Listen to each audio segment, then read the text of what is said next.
Come on. Yay. Sorry, everybody's still learning this new system. There we go. All right. Good morning. Welcome to Saga Saturday. I hope you've got your coffee, your tea, your mimosa, whatever it takes to get you through the day. We have lack of sleep and goofiness. It's working for both of us this week. So we are Saga Saturday. I am Little Brenna's daughter, your self-professed Norse nerd, high school dropout, and all-around goofy person. I know. I told you I lack of sleep. I'm telling you. Why don't you give your intro, and then we'll jump into what the hell we're talking about today. So my name is Dan Kinneheld. I am your local Old English nerd and linguist type person operating on actually plenty of sleep, but no fun. Like this has been a week of the last 2 weeks have been like a 13-hour day followed by just crashing.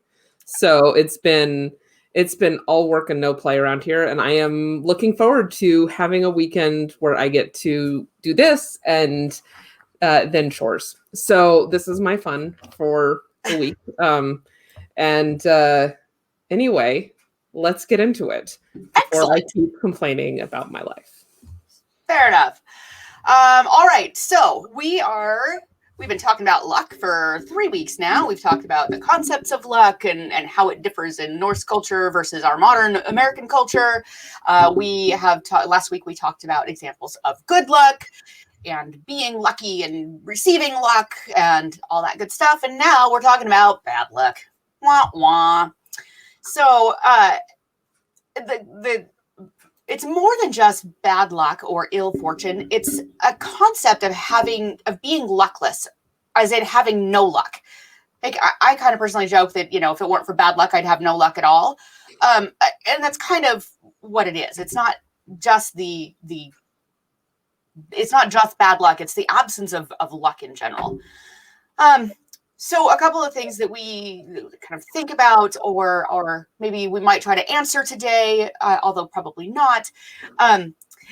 So if luck is a quality in a person, what does being luckless signify about that person? Like, what does that mean if you're luckless? If the lucklessness, that's a hell of a word, by the way. If lucklessness, is it due to actions committed? Is it a character aspect? Or is it simply just a part of a person's character that needs no further explanation? They're just luckless, and everybody knows what that means. Is there moral judgment of a luckless person? Like, are you less than because you don't have luck? Can a luckless person still be admired and be a hero? We'll find out. Also, the luckless, are they also the the cowardly, the unworthy? Maybe. We'll get into that, hopefully, a little bit. So, causes of lucklessness. So we've talked in the past about luck being an inherent personal quality. Luck can also be given by a powerful person, namely a king. But lucklessness, it's generally considered to be, it's usually an external factor. So something beyond the power of the person that is luckless. Could be from witchcraft or a curse. Post-Christianity, it can be an act of God. Kinslaying or other forms of, I'm not even going to try to say... Niddingsverk. Yes, Niddingsverk. So Niddingsverk literally is the working of a need thing. A thing, something that is need. If you do something that is need, that's Niddingsverk. Niddingsverk. Yes, that's the word. So is it? Do you get lucklessness from kinslaying, from doing these needing acts, which we have talked about in the past? So the need itself, is it? It could either be a personal act of cowardice, unworthiness, or through someone erecting a needing pole. But is that just another form of a curse? We have Egil erected needing poles, and kind of it's not necessarily a curse because Egil wasn't a witch or someone that could give that. But I think that it kind of his curse is I don't think that you have to be a witch to enact a curse here. I think Right. as much so you've got this notion, right, of the written word having a little bit of power, magical power inherent unto itself. And so when Yes. Egil erects his Neve pole against the king and queen of Norway, he inscribes upon it things. And we've got another great example from a thesis that I did not read the whole thing of. But I was telling Ula about this. That's why she's making the face. So an outstanding article that I plan to get, an outstanding thesis I plan to get into at a later date. It's called Deviant Burials in a Viking Age Scandinavia by Ruth Lydia Taylor. It's her master's thesis for the University College London. You need to put that into our shared drive because I'm super excited to read that. Yeah, no, this is like Deviant Burials. I am here for this. I am ready to learn. But this was this one like throwaway line in the middle of all this that I was excited about. An inscription on the plaque from an Ulvsunda grave in Sweden, dated to early 9th century, about 800, has been interpreted as, "Do not be too lively outside your grave, ghost. May the one who damages," presumably the grave mound, "be unlucky." Or it has been translated as, "Do not leave your burial mound. And if you do, may the invocation lay you dead." So here, we don't know who's inscribing this curse, but the curse has power because it is written. So I don't know that, I would divorce the notion of the ability to inscribe a curse from sort of magicalness. And also the power it's the power of the written word being the curse ability. That's not a word. Yes, but it functions as a word, right? Like we all understand what you mean. Yeah. And also, so if anybody's looking for things to write on my gravestone type object, this is a great example. And please feel free to just find the original inscription, which I'm very bummed this author did not include, because I was kind of curious about the word choices. But telling me not to be too lively outside of my grave, and that anybody who damages it will be unlucky, or dead, depending on which reading you go with. So I love that. All right, causes of lucklessness. It can be a character flaw. They're it's just the way it is, you know. Also, losing a lucky object. We talked last week about. In addition to kings being able to impart some of their personal luck, people can give objects that are lucky. They can be inherited. I've got an example in a little bit of some inherited items that are inherited that they are thought to be lucky. So those are kind of the causes of lucklessness. Go ahead. Cool. No, go ahead. So there's one of the sort of foundational articles about luck in Scandinavian, Viking Age Scandinavia is an article by Peter Hallberg titled "The Concept of Gipta, Geffa, and Haminga in Old Norse Literature," and this was published in the 50s. So it's definitely got a couple of things. It's available for free online, and he talks about kind of identifying. You have Haminga, which we've talked about previously, is this sort of sendable luck. But you can also have Haminga. So we'll see today a number of the words. We had Gaffa and Giptu. Those can both be negated with an O prefix. So Ogapta, Ogefu, and we found a good article about Ogefu sort of specifically. And then you can have a hop, which is sort of a fortunate event. It can be negated as Ohop, which is an unfortunate event. And we'll talk a little bit about that as well. But the passage that he talks about is from Ynglinga Saga, which is the mythical introduction to the Hemskringla, which is the sort of the sagas of the kings. So the Ynglingas are this famous royal house in early Scandinavia, and they are the progenitors for these lines of kings. So we start with this sort of, they're mythical, really, right? So we start with this mythical introduction, and in it we're told there that Odin possessed the craft of sorcery, and that he is therefore capable of knowing beforehand the fates of men and giving them death or misfortune. And here misfortune is translating the word Ohaminga. or sickness, and also taking from them their sense of strength and giving it to others. And Hallberg goes on to sort of talk about, it's true, but that the Óhamingja is described here as a result of Odin's manipulations. But as Odin is a god, it's possible that Óhamingja, which he imposes upon a man, is meant not just to be a momentary bad luck, an óhap, but rather sort of a more permanent burden. So this is a case where you've got, this is just the lot that the gods have assigned you. Or Odin specifically has assigned you. You are simply going to experience misfortune forever. But then Hallberg goes on later to talk about Óhap specifically, and Óhap is sort of an unfortunate event. It's like a one-off, right? So he talks here, talking about Earl Hakon, and I think this is from Olaf's saga, one of the Olaf sagas. So Hakon himself is more confident. It's not misfortune, again, Óhamingja, that has happened to us. Victory changes from one time to another. Perhaps we will have better luck another time.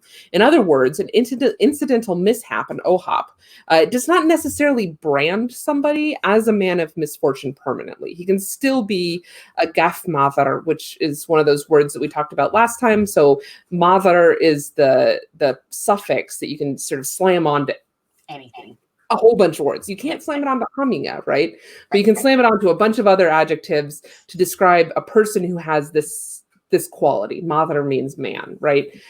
So you can have a gafu, which is one of those luck words. So gafu maðr is a man of luck. Yep. So those were the two kind of things that Hallberg identified. And then we have, I know you've got a bunch of passages from the sagas. So do we want to get into those, or do we want to talk about Ógafa first? I don't know. It's up to you. Why don't we go? I'll go into mine for a little bit. Yep. Really weird echo. Okay. So I pulled out a couple of examples of the luckless hero, because we think of Norse sagas, the heroes are generally larger than life. They're lucky. Everything goes right for them. That's not always the case. So in Njál's saga, Skarphedin is referred to as a luckless man several times, but also a man that's resolute and excellent in manly pursuits, that the speaker would choose him alone as a companion rather than 10 men. So even though Skarphedin is luckless, he's still really good at what he does. Just doesn't have any luck. And so he's both luckless and the greatest and bravest warrior of them all. His lucklessness, yeah. So I was going to say, it's one of the things that I think is really interesting is that his lucklessness is identifiable upon sight. Right? The saga informs us ahead of time that he is a famous man. And so when he goes to the thing and he ends up meeting all these different sort of high men, he's known to them, whether they've actually met him, like been introduced to him or not, like they're able to see him and identify him. And of the 5 that he's identified, 4 of them are cited explicitly in the saga as seeing him and seeing upon him his ill luck, his Ógafa, right? So there's some visual quality about him that identifies him as ill lucky. And it's interesting because last week when we talked about good luck, we talked about how good luck could manifest itself as beauty. Right? Like somebody who is particularly good looking must have good luck. So he's Skarphedin, right? He's axe face. is he gets kind of described as axe face. And so, presumably that implies a certain amount of unattractiveness. And he's repeatedly referred to as having an ugly mouth. So what I wonder is like, is this just mean he's got RBF and they identify RBF with Could be. Well, right? But also his lucklessness is seen in his. He's also described as being difficult and quarrelsome in nature, which repels people and makes enemies of the people he meets. So, is his lucklessness? He's a great hero that's not particularly good looking and is quarrelsome and people don't like him, but he's still lucky. Well, he doesn't start out the saga as Ógafa, as ill-lucked, right? True. He starts out the saga, he listens to his parents, he accepts the marriage that his parents recommend, he doesn't get involved in this kinslaying, he doesn't do any of this, and it's only after he commits kinslaying that he begins to become ill-lucked.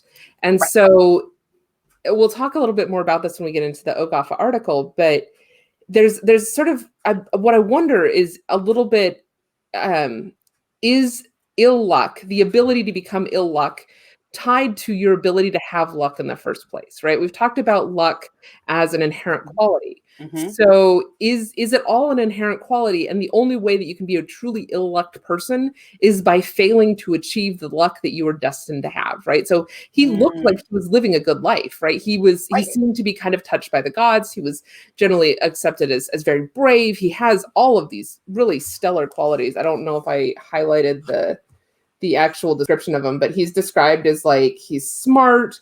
I mean, it's very. He's tall. He's got good hair. I can't remember. Right. It's like, very. You remember? So if people have seen Mean Girls, right? There's this discussion of Regina George at one point where they talk about. Oh, there it is. Okay, so they talk about Regina George, and they're like, and her hair is, like, it's so pretty. She talked one time. She kicked me over, and like, it was the best day ever. Right. So it's a little bit like they've gone a little fangirl about Garpathan. But here's the description of him from Njál's saga, and I'm really hoping I'm actually reading a description of. Yeah, okay.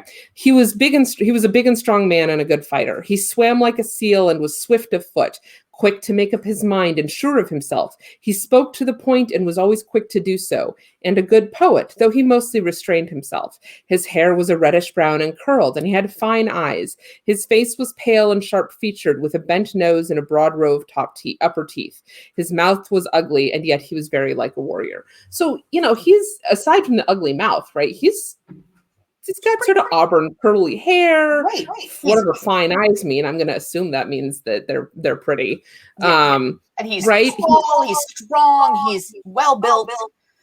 Right. And he has those important qualities of being a good poet, being quick-witted, but keeping that restraint, right? Like, you're always supposed to kind of keep your restraint, keep care of yourself. And he does that. Right. But he has the ability to just toss out a poem or whatever, right? So he's got all these positive inherent qualities that we would associate with somebody of good luck.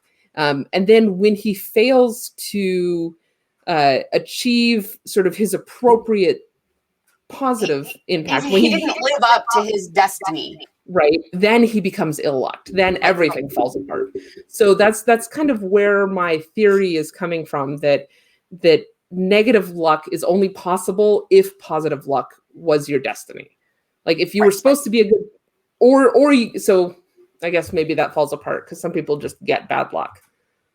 Well, I guess that's A. Okay, how about theory A? Okay. To be modified later. But I can see that, though, because you kind of have to have that basis of potential for good luck before you can get bad luck. Right? Yeah. In Grettir's saga, Grettir is described as he has been the bravest man, though not in everything a lucky man. Also described, and then in regards to Gisli, never was there a more able man than Gisli, or a braver one, and yet he was not a man of luck. So both Grettir and Gisli are great, noble, able men. They just can't get a break, right? Yeah. I don't remember which. Okay. I think this is regarding Grettir. He's a famous man and of great lineage, even though he is a man of no luck. I can't even read my own notes here.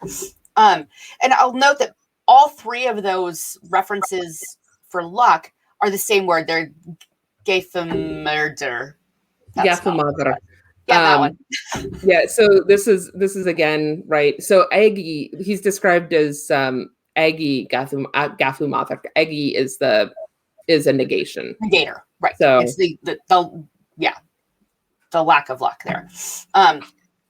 And he's referred to as the bravest man who ever lived on Iceland.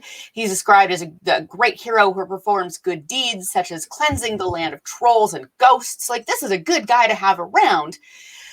Grettir's lucklessness is caused by a curse from a ghost, but he also killed his kinsman. So does he get his lucklessness from this curse? Or was it because he's a kinslayer? Because you can lose your luck by killing your people. But Grettir's killers are declared Nithingr or coward, but Grettir is still admired, even though he's cursed and a kinslayer and has lost his luck. Yeah, I think in this case there's a certain amount of like, I think he gets sort of a raw deal, and then he makes of it what he can. But there's a number of things that kind of get pointed to in that saga, where like his sister betrays him at one point and gives him up to, I think, to his killers or to his killers. Yeah. Right. So his sister by rights should never have betrayed him, right? Like you're supposed to, and she's married to somebody else. Mm-hmm. Obviously she's a sister, but she's married to somebody else, and that person is somehow involved in the hunt for Grettir. And it's been a while since I read the saga, but according to the Volsung saga, and she should have given up her marriage in order to protect her relation, right? Like destroyed the marriage, saved her brother. But in this case, she's like, I got to preserve my marriage. So she gives her brother up, and then he's killed, which is, it's not ill-lucked, but it's certainly ill-famed. Like that is not right behavior. And so I think a certain amount of his redeeming quality is that he is just constantly hit by other people's bad choices, and of course his the murder that he commits and all this kind of stuff, but he suffers for other people's bad choices. So at the end you're supposed to be a little bit like sympathetic to, well, he tried gave it a good college go. Yeah. In the saga of the Icelanders, Glumr is acknowledged as the heir to the chieftainship, to the Gothi. His grandfather gives him a cloak, a spear, and a sword, stating that as long as Glumr has these items, he will not lose honor. Awesome. 40 years go by, and Glumr is chieftain. Everything's going great. He gives these items to other chieftains at an Althing in exchange for their support in a lawsuit. So he no longer has these items. At the next Althing, Glumr is sued again for another killing, and this time is condemned and forced to outlawry. Was that because he gave away the lucky items, or was it the killing itself? But he had killed before when he had the lucky items, because that was what the previous lawsuit was about. So I think that he's, that was the hold on to your heirloom treasures or bad things will happen. Right? Yeah, I think this is there's a little bit of contractual obligation here, right? Like he has been, and maybe we could tie this back a little bit to not Grettir, Skarphéðin, right? So Skarphéðin is he's fortunate. He's never, I don't think he's described as lucky, but he's having a good life when he's following that filial obligation, when he's listening to his parents, when he's respecting his family obligations. So when that breaks down, when he kinslays, then he becomes ill-lucked. When Grettir, I think Grettir's having a bad life. So, but he experiences his worst luck, his death, when his sister breaks that filial obligation and throws him under the bus. So here we've got Glumr. Glumr should abide by that filial obligation to his grandfather, and follow the rules, right? Except for he breaks the rules, and so now he experiences bad luck. So there's another lucky tool, right? Another lucky weapon. Or I guess not lucky, but empowered weapon, right? If we think back to Hervor saga of Heidreks, right? Hervor's, okay, so personal opinion, Hervor's living the life, right? Before she goes and finds her father's sword, which is a magic sword that was, right? We've talked about that one already. But after she finds it, she kind of falls into right behavior, where she goes back, she gives up this fighting lady shtick, and she gets married and pops out some kids. So I don't know if there's a connection to be made there or not, or if I'm just reading, as usual, reading too much into the text. But it feels like there's, to a certain extent, right behavior, which we've talked about any number of times on this show, right? You behave correctly as society expects, as your family expects, Mhm. and you are rewarded. And when Do you the break, right thing, and it's all good. And it's when you break those societal contracts that right, things go bad. right. So Gretter gets the experience of other people's bad choices. Glimmer That's just not makes, fair. I know, it's poor dude, right? Like, he's out there, he just wants to fight trolls and put down ghosts and just be a dude on the, like, be a dude on Iceland, but alas, he is doomed. Um, but then Glimmer breaks that rule, and same with Scarpathan. Scarpathan breaks the rule, and now he is a man of misfortune. Yeah. So, moral of that story, or all the stories, follow societal constructs. That's So really, what I think we're learning here is that to be a good Viking, you have to be lawful good. Yeah. So there's something to think about, everybody. Go Yeah. home and meditate on that one. There's also a moral condemnation of the luckless. In Vatnsdæla Saga. That's why you're the expert here. There's a line, Gudmundur says to Haralf, I see that you are the worst luckless man. Be gone, you wretched scum, and never come back. So there is, and I think that, so some of the articles that we've read and some of the stuff that we've looked at, there's a thought of the luckless being the needings, luckless or cowards. And this is an example of the luckless being like someone doesn't want to be around this luckless person. You're wretched scum and never come back just for having bad luck. Like that's pretty extreme in my thought. And I had found another condemnation of the luckless in my reading, and I couldn't find it when I was actually writing my notes because I don't, why would I write my notes as I'm reading? That's way too crazy. So it kind of, though, I think it makes sense. And so we're gonna bridge topics here, right? So the Ogafa article, which Ogafa, this will all make sense in a minute here, right? Which I apparently hid the title of it, Ogafa as Emotion in 13th Century Iceland. And it was written by a person, an actual human being, Kirsi Kanerva, from Finland. So my apologies. My Finnish, by the way, is entirely limited to being able to say perkele at the top of my lungs, which I'm told is okay. Now I gotta know, what does that mean?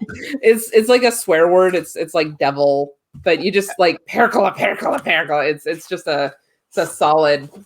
When you're having a bad day, you stub your toe. It doesn't matter.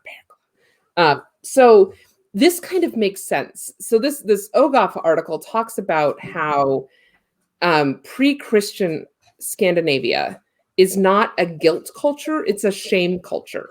And the way that this works is that you sort of, right, it's that like, it's a little bit cancel culture, right? So you come in and you shame somebody for their bad action. And so if we tie lucklessness to a failure to abide by the social construct, then shame upon the luckless makes sense because you are shaming them for their failure to behave correctly. Yes. And that's how you encourage correct behavior, right? Like that's how you rectify bad behavior is everybody stands and, like we don't need to do it like at the whatever in the town center. But if you continually reinforce that you behaved badly, you now experience shame, right? That is how we correct that bad behavior. And she doesn't talk about Vatndal's saga, but she does talk about another saga where you have kind of the outcome of that shame behavior. And it's Thormundur. I did not flag this page because I am an idiot. So Thormundur is experiencing what she refers to as ocular distress. Here we go. So this is another one of the Icelandic sagas. This is Fosbroða saga. Talks about where you would sort of see this kind of shame, the power of the shame to correct bad behavior. And so Thormundur has written a poem. So this woman is punishing Thormundur because he wrote a poem about another woman, and or praised her in a poem to another woman, or something to that effect. So Thormodr's father gives him advice. He says he should rewrite the poem as it originally was and dedicate it to Thorbjorg, this woman apparently who's punishing him, for eternity, in order to prevent his eyes from bursting out of their sockets. So he is, by the way, he is, I think, in the saga described as a luckless man, Ogafa, right? So in order to correct that Ogafa, he has to correct his bad action. And so he does, and miraculously he does this in front of witnesses, right? So this isn't just like a private thing, but in order to stop the shaming behavior, he goes in public and he corrects his mistake, and then his eyes stop popping out of their sockets, I guess, right? Which is like, this poetry is hard enough to write, and you got to do it while your eyes are like bursting out of your sockets. Ouch, right? But he's identified or I guess his dad has identified the wrong behavior and said, this is what you have to do to correct it. If you want to no longer be this ill-lucked man, you have to correct your bad behavior. And so that's what he does. And then, at least in the case of his ocular distress is resolved.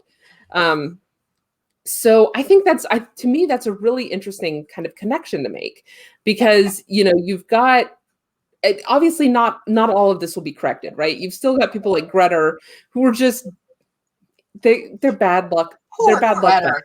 I just want to take Grettir and it's okay, honey. It's just poor Grettir. Right. Like he's just going to continually deal with this bad luck. But for other folks, you might have the opportunity, if you correct your ill behavior, there is the potential for you to get back on the right path, which might tie us back to that beginning thing where we talked about, or not I got down my rabbit hole of like, maybe it's only possible to have bad luck if you could have good luck. Right. So like, I think we've got multiple ideas of luck going on here. And I think that's okay, because obviously we're talking about events, possibly mythical, possibly based on real activity, that happened in the 9th century, 10th century in Iceland, were recorded in the 13th century in Iceland. So right. Location, yes, but good. That's a big time span, and there's this little thing called a Christian conversion that happened in there. Right, which impacts how I think all of this gets understood, because Christianity, right?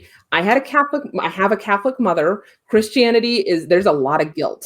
Oh, right? So much guilt. You've got a shame culture that then gets the concept of guilt introduced. And now you've got to feel guilty about your behavior, as well as deal with the lingering shaming aspects of society sort of adding their pressure. So I think shame and guilt get kind of fuddled up in these sagas.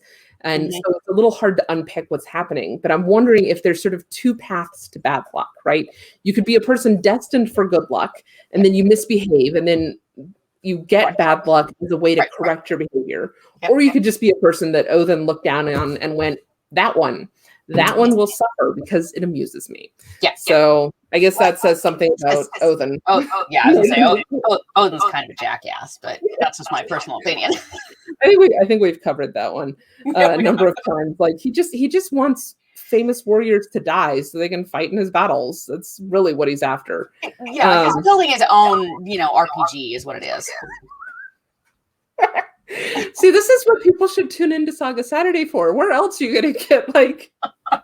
It's just looks like him on the planet. That's all it is. This is the kind of pop culture / history meta commentary that other academic discourse might not bring you. So just you're here for, and I'm sad that Bercy's not here, because then I could start talking about Empreg fic again and watch him just wish that I didn't exist.